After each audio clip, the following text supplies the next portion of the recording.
Hello friends, welcome to our channel Knowledge Amplifier, and this is our part 2 video on gamma parameter in support vector machine classifier modeling. Okay, so we have seen that we can change the gamma parameter by kernel scale, and we have seen how it actually works. The software divides all the element of the predictor matrix X by the value of kernel scale. Okay, so now when you divide your all the feature elements by a particular value, then obviously your SD is going to change. That part let me show you with mathematical proof in my this video. Okay, suppose I am having some data point a1 to an, then what is its original mean? Mu is nothing but a1 plus a2 plus dot dot plus an by n. Okay, I am considering population mean, so that writing n. If you want to consider sample mean, you can give n minus 1 also, no problem in that.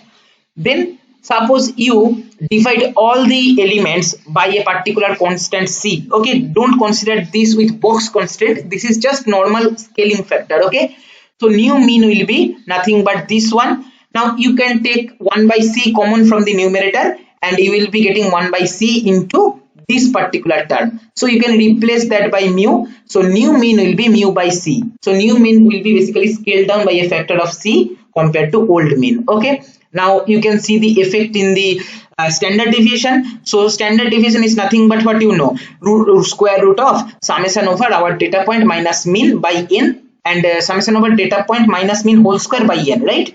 So that is what standard deviation. So here our data point is ai by c, because we are scaling down by a factor of c, minus of mu by c, because our new mean is mu by c, right, whole square by n. Now again here you can take 1 by c common. If you take out of the summation, due to the square term, it will be 1 by c square, and if you take out of the square root, 1 by c square will become 1 by c. So sigma dash or new sigma will be 1 by c into square root of summation over ai minus mu whole square by n. This is nothing but what? Old sigma. So sigma dash equal to 1 by c into old sigma.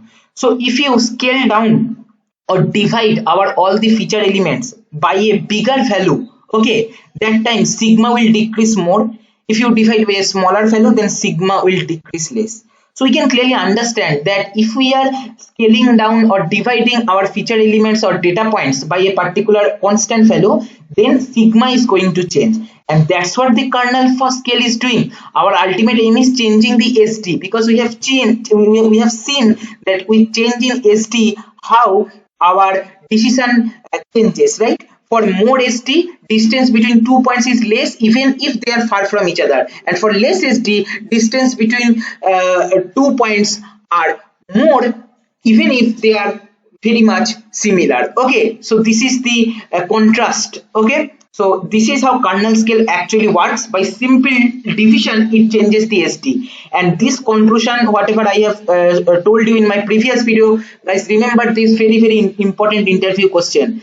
That is, for high values of gamma, the points need to be very close to each other in order to be considered in the same group. That for high value of gamma, it will lead to overfitting. Okay, so this is very important conclusion. High value of gamma means very low SD. Very low SD means distance will be more. Although 2 points are very close to each other, that means although 2 points are very similar, but distance will be huge. That means there is a probability that they will be classified to different points. So that means if we want to classify 2 points in the same group with respect to high value of gamma, that means they really need to be very close. Okay, so obviously when very close data points only map to same class, and if the points are little bit at distance, then they map to different class. That means nothing but overfitting, right? That is modeling they are fitting on our training set very good way, but not perform well in testing data set, right? So this gamma value may lead to overfitting if you take very high value. Okay, so this is all for this video. I will continue in my next video. Thank you for watching.